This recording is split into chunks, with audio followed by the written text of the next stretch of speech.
Our president, His Excellency Oulanyah Sentamu, left Uganda, obviously. And obviously, with leaving a country like that, you know that Museveni is biting off his head and everybody else is. He is struggling with the fact that Bobi Wine escaped or left the country without him knowing. Hence, the reason why it makes sense that they have now released, his home is free of military occupation like they did before. In fact, this morning, all of the military and police have left His Excellency Oulanyah Sentamu's home. It was published or talked about by NTV journalists who are always ready to speak Museveni's mind. So it's no coincidence that NTV is the one that's there first to report. Thank you, Jonah. Thank you. Jonah says, sorry for the loss of my father-in-law. Yes, you all know that Jacob's father passed away on the 20th of March, which was the same exact date where the late Jacob passed away 4 years ago. It's very unfortunate. Muse is very dear to my heart. He's a wonderful man. He loved me and never stopped loving me. So there's a thing where when you're married into a home, you feel at home based on the reception you get from everyone else, including the one who's taking you home. I never felt otherwise with Muse. Always. He knew and treated me like a very special daughter-in-law. So my heart goes out, obviously, to everyone, close family, grandchildren, great-grandchildren, siblings, children of Muse. It's very sad for our loss. Very, very sad. Muse will miss you. We'll miss you very much. Okay, thank you, Jonah. Thank you for bringing that up. I was not going to speak about it, not because of anything bad, but, it felt a bit personal. But that's fine. That's perfectly fine. Okay, so back to updates. Alice, so good to see you. Yeah, going back to updates. Jonah, you have been so busy. I've watched all your updates coming in and you have kept me informed on things that are happening elsewhere and in Uganda. But thank you. Thank you. I appreciate your presence always, always. So starting right away, Museveni continues to figure out a way to get a hold of Bobi Wine, even if he's abroad right now. He has pushed billions and billions of Uganda shillings into ESO. ESO is external security organizations that work for Museveni. Every country has one, some sort of foreign mission that goes out to do, intelligence activity. But Museveni's case, obviously, he's looking for a way to either poison or kill His Excellency Oulanyah Sentamu. Those billions of dollars that have been pushed out into the diaspora are specifically to be used by people who are going to pause as he's wanting to fund his campaign. To fund the struggle, trying to fund, as you know, the all of the funds that they have in Uganda have been frozen. In the way of freezing the NGOs' funds and activities in Uganda, that was swept into it. So NUP, even if they wanted to, they have no access to their money in Uganda because Museveni has put a tight lock on it and they can't use it. So there may be a bit of a struggle here and there, but there's also a lot of funding that's pouring in from everywhere. Okay, a lot of funding that's pouring in. So Museveni is going to use one of those funding sources to try to pause or pivot as, a sympathizer or a friend of Uganda or a lover of NUP, who will then act as if they're funding him, and in connections or meetings, this and that, they hope to poison His Excellency Oulanyah Sentamu, or they hope to cause a scuffle, cause some kind of scuffle or shakeup in a place where they all are, and they will then shoot or assassinate him and call it, name it, whatever was happening as a result of what was going on. He got killed. So being abroad or Uganda is not safe for His Excellency Oulanyah Sentamu. Share this video wherever you can, where it's useful. He truly is not safe abroad and in Uganda because Museveni continues to look for him. Museveni continues to fund people to try to take his life. I understand Muhoozi says Bobi Wine should never be allowed back in Uganda. In fact, he has a mission, a personal mission with his uncle Salim Saleh to make sure that Bobi Wine does not return to Uganda. In their sayings and what they think is that with Bobi Wine away from Uganda, they will have another 50 years of rule in Uganda.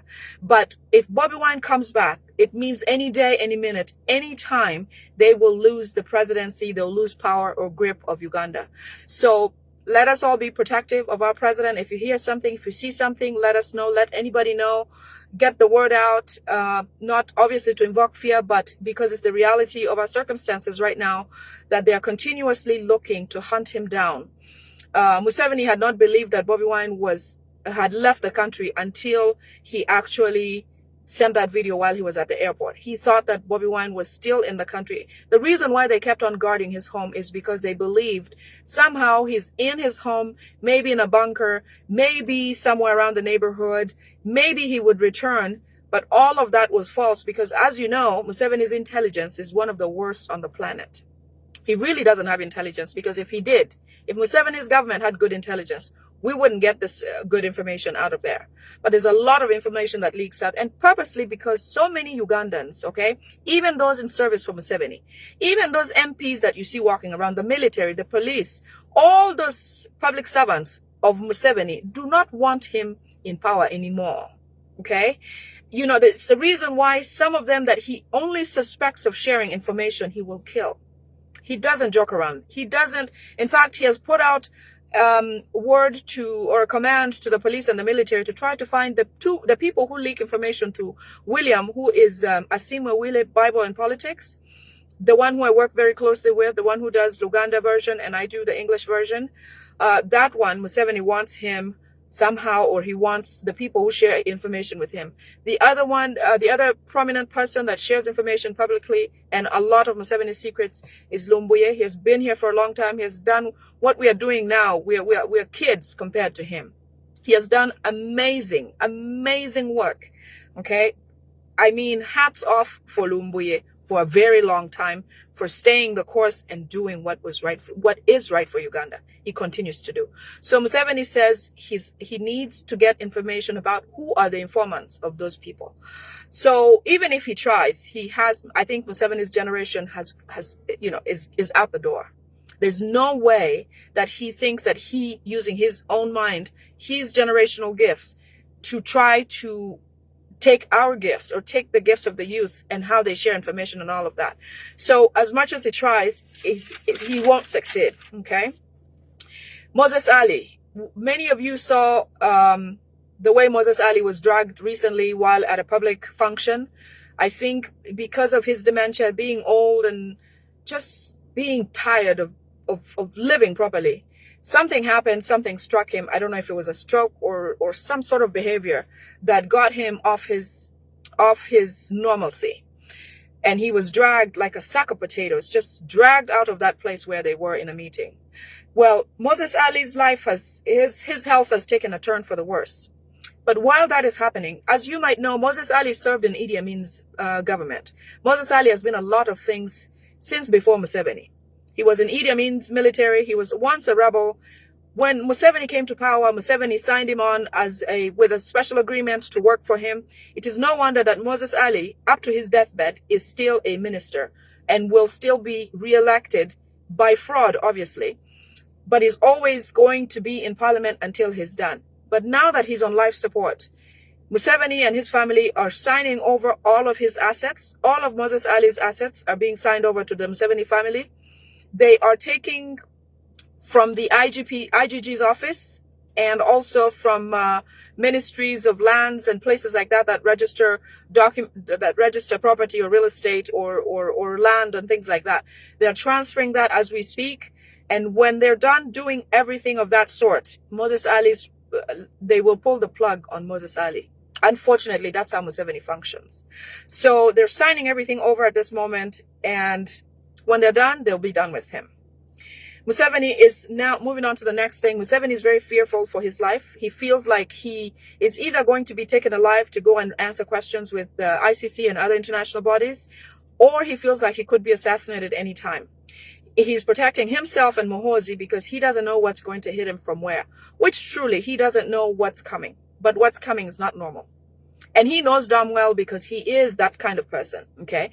Museveni has punished people for anything, whether they've done it or not, whether they've acted on something or not, whether he has proof or not. It is how he feels, that somebody lives or does not. So he feels like he must hide away because what he does to people is coming to him. Okay, so he's worried about that, and that's why one of the videos that has come out has shown him walking by himself, because even when he walks on the streets, they have to block both ways of traffic. Oncoming and ongoing traffic has to be blocked. If not, last night I posted something on my page where it says that Museveni has ordered that no certain vehicles should not be on the road anymore, and that's the purpose, is that because there had been a plan that had been hatched by the youth and people, you know, not people power, just people want change. They hatched a plan whereby if they could, whoever has a large vehicle that can drive them into the streets of Kampala or wherever they are, and just park. Everybody drive and park, cause congestion. That could cause a change of government. So that talk has gone around. And so Museveni now knows that that could be something that could happen if hello, Francis, if they decided to move on with that plan. The other thing that he's worried about is, if not the military or the people that are Ugandans in the forces, like the military and police, if they decide, he knows that he can't pull it off. Even if he has SFC. SFC is not as many as the several Ugandans that are in the military, that are, you know, assigned or signed up to the job day in, day out. He feels like, and he knows, in fact, Museveni said something. He said that somebody had said that he shouldn't worry about anything happening to him because he's secure. And that, you know, Ugandans love him and all of that. And Museveni said, no. They don't love me anymore. The thing that Ugandans will celebrate the most in recent times will be my demise. So, in essence, he knows exactly what sentiment we have toward him. He knows that with everything, all efforts underground that are going on, you know, abroad, in the diaspora, KDF and everyone else, all efforts are to squeeze him, and he feels like he has lost. In a meeting where Museveni, Kayihura, Amama Mbabazi, Mugisha Muntu, what's this guy called, Ndugu, that gentleman, they sat together and agreed that surely they have lost, the NRM has lost grip on power. It has lost grip. And then Museveni, and then Amama Mbabazi says, you know, what we need to do now is move away from the NRM movement and try to establish a new opposition that works for us. And Museveni said, you know what? I have tried. I have tried with Besigye. I have tried with Amama Mbabazi. I have tried with Mugisha Muntu. I have tried with Mpuga. I've tried with PLU. Do you see how all these opposition have been purposely made by Museveni to keep him in power? Can you imagine the names that he's listing? Including Besigye, who now is pretentious in prison. Besigye is counted among Museveni's projects of creating an opposition to try to move away, to sway hatred away from the NRM. Imagine that.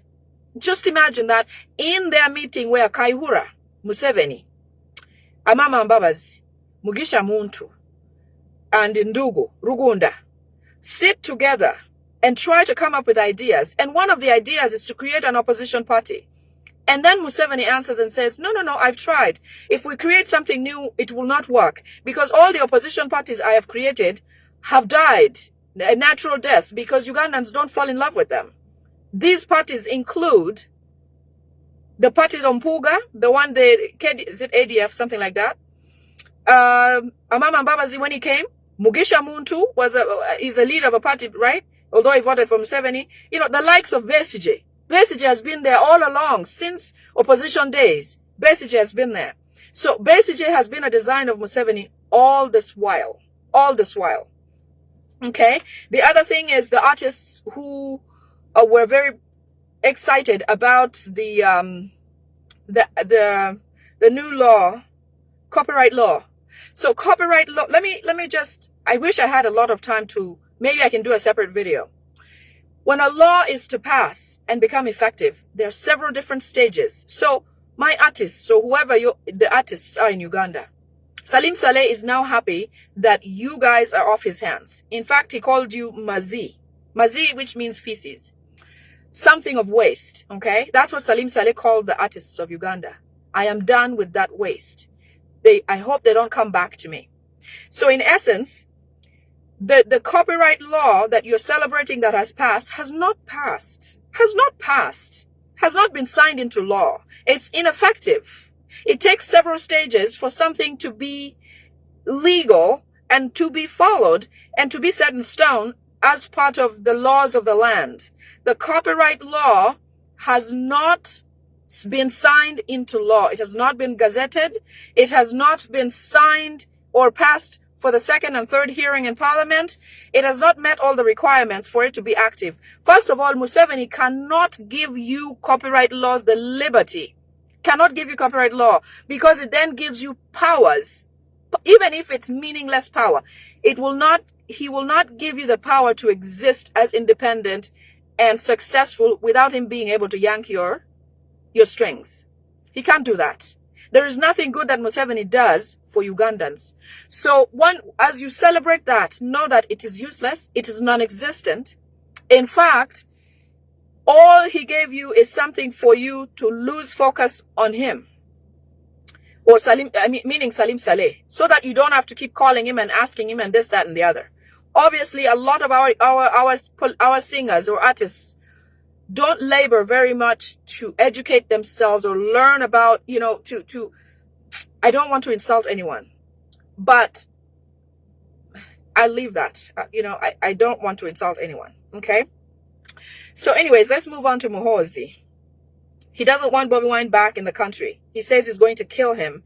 But that is a reference to all Ugandans, okay? Whatever Muhoozi thinks of Bobi Wine, who is born and raised with grandparents, great-grandparents, all buried in Uganda, in the land where he stems from. But Muhoozi does not want a native of Uganda back to Uganda. How do you all feel? How do we feel who live abroad? They don't want us back in our country. The reason why they celebrate sending people to go and study here, go and do this, go and work in the Arab world and all this stuff is to go. Yes, Maureen Lewis, I agree with you. I do. I think for most of us Ugandans, we've been shortchanged. I worry mostly about my northern Ugandan people because of the period that we were in the camp. Most of the younger generation did not get the opportunity to study. But also, because Ugandans struggle a lot and Museveni's main goal has been to impoverish us, many youth who have resorted to using their talent, somehow the talent becomes sharper than a need to or desire to go through education or go to school. And I'm not blaming anyone. It's just the circumstances that have driven us to to being who we are. But with that said, I also would like for you to take a magnifying glass and look to what they are calling the copyright law. And also just teach yourself the processes it takes to lead a bill to becoming law. It is not yet a law. So please stop celebrating it. Salim Saleh calls you guys feces because you are celebrating something you don't have in your hand. Okay? Let us take pride in knowing that we are Ugandans and that being Ugandan is enough to start from. Just being a born Ugandan, we are enough. Enough that we don't have to totally depend on these people. That will give us the fuel to move on to get rid of these people that don't want us to live. Don't want us to live.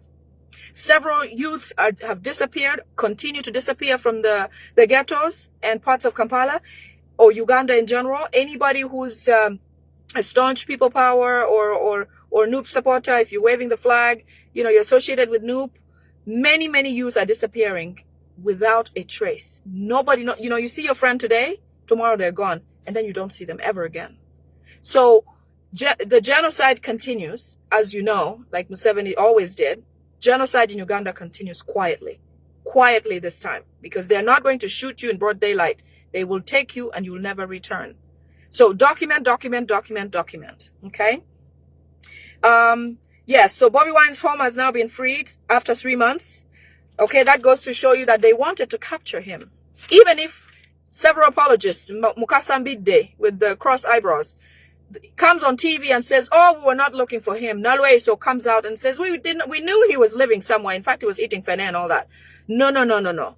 They wanted to capture Bobi Wine. As I described to you, Museveni wanted him alive so that he can decapitate him himself. Okay? Himself. Fuel prices are going to go up further because when the Iran war started, Museveni said to Ugandans via the news that he's going to try not to increase oil prices or gas prices. But obviously, that is just to hoodwink you, because in the background, he went and discussed with the neighboring countries so that they can all increase prices at once. Even if that oil does not directly affect Uganda, it shouldn't. Iran oil should not affect Ugandan oil and oil prices because there are ways around it. Not that we have our oil that we're using directly right now, but there are ways where that oil and price hike and the war does not affect us directly. But Museveni is desperate for money. He does not have money. Okay? He does not have money. So he wants to take money by all means. Apparently, fuel prices are going to go up by 200 shillings. But he's also going to seek some funding from Parliament to subsidize. Always seeking subsidies because he needs money for himself. Several members of Parliament and public servants have not been paid, and they don't look to get paid anytime soon. Okay? So I talked about that. Museveni will disappear from the public eye in the next few days, especially after swearing in. He says that because he's fearful of things going on or something hurting him and his son, he's going to even live abroad, maybe Tanzania, in that place where they built the city of. He's going to move away and start to live in places where he cannot be found or be seen. In fact, it's likely they'll pronounce that he's no longer president. They'll plan some sort of switch or coup, but he wants to disappear because he knows that he wants to they want to take him alive or dead. Okay. Kasuku. I know that I shouldn't even be talking about this person, but anyways, Kasuku Museveni has requested his daughter Natasha to make sure that she tells Kasuku to start doing his job. With all the money that they've taken, they must do what they were told to do, which includes erasing Bobi Wine from the media by bringing in a lot of diversions, a lot of fake news, a lot of nonsensical information to be shared. A lot of other things other than having Bobi Wine in the news. Obviously, the things that he's doing abroad that are being recorded, like in a few days, is going to be at a conference, at a town hall.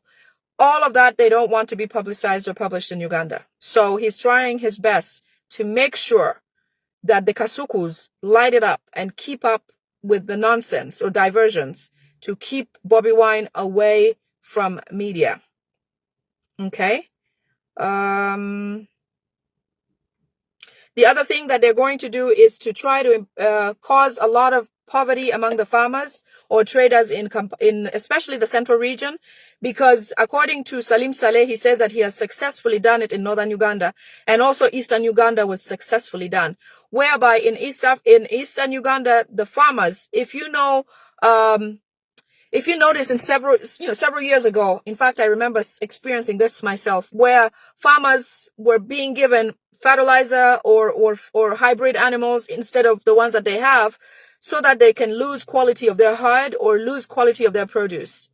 So in eastern Uganda, what they've done, you remember a lot of sugarcane tea growers in eastern Uganda were doing really, really well. Around Ginger there, you drive through plantations of sugarcane, plantations of tea. What they did was to give those farmers loans of pesticides. And when they placed those pesticides in the ground, their plants began to suffer. The quality of produce became really poor. And that affected their gross survival in terms of income, in terms of product. But what they did was these people, when they move into an area, what they try to do is try to give people money, okay? So that eventually you give up your land in exchange because you've suffered so many losses, you don't want to do anything else about it. So the sugarcane plantations or planters, in fact, my own uncle has grown soybeans a lot. They'll come to you and say, grow this product because we're going to buy it. Whatever acreage you have, we're coming to take the full thing. So you start planting, then they'll give you a batch or with a certain price tag, fertilizer, and say, this will make them even do better. They'll give you hybrid seeds. You know, they know that it's not going to produce. Then once you have produced, they will tell you that they're coming to pick it up. You keep in touch. They'll keep checking in to see how you're doing, hoping you are failing. If you're doing a bit better, they'll say, you know, add the fertilizer, keep doing this, keep doing that, intentionally to destroy the crop. So once you have produced and they're ready to pick up, they will give you a story of some sorts like, you know, the trucks have been held, or there's been an accident, the trucks have been destroyed, or, you know, give us a few more days to make sure that whatever you have in stock will rot, or the price will drop, such that by the time they come to pick up what you have left, you have nothing to get you the amount they promised you. With that, you will keep chipping away, giving away part of your land, parts, so that you only have a compound, maybe where your burial ground is. You know, that's how Acholi land is almost completely gone. Teso, Eastern Uganda, Busoga, you see those farms. You know, a sugarcane plantation or sugar used to cost quite a bit. Now, you have a whole truckload of sugar canes, and it will cost you maybe 500,000, a whole truck full. And yet you spend 15 million trying to just raise the crop, you know. So things like that have caused quite a bit of poverty, and they're intending to make that even worse. Salim Saleh is the big brain behind that. And so are the other Rwandese that they control, that bring in to the country to try to take over people's land. It is insane. But this is poverty in Uganda is a government policy. It starts in the government, in State House. Poverty in the mind, poverty in actuality, in real life, in productivity. Poverty everywhere is what their goal is. Okay? Lastly, I have Museveni wants a photo op with Kabaka of Buganda. As you know, the Kabaka of Buganda does not agree with how Museveni behaves and what he's doing and all of that, but he's also under a lot of pressure. But just being who he is. The guards are not the Buganda guards anymore. The guards are actually Museveni's guards that guard him. So it is a matter of life and death for him for certain decisions. But Mayiga, who is Museveni's agent, who is the Katikiro of Buganda, is the one who has promised to bring Museveni to Kabaka in a disguised manner. I don't know if he'll wear a gomesi, or he'll be in one of the sugarcane trucks, or be in among matoke hips. I don't know. But Mayiga will bring Museveni from wherever he is to go and take a picture with Kabaka before his swearing in ceremony, because Museveni is desperate to look legitimate. His desperation for legitimacy is going to intensify going towards swearing in, if he does swear, which we don't know if he will truly swear in. But according to his plans, that's one of them. Okay? Those are my updates for today. I will be back tomorrow. I'm back to work. Okay? I hope you're all well. I love you and live you. Thank you. Bye-bye.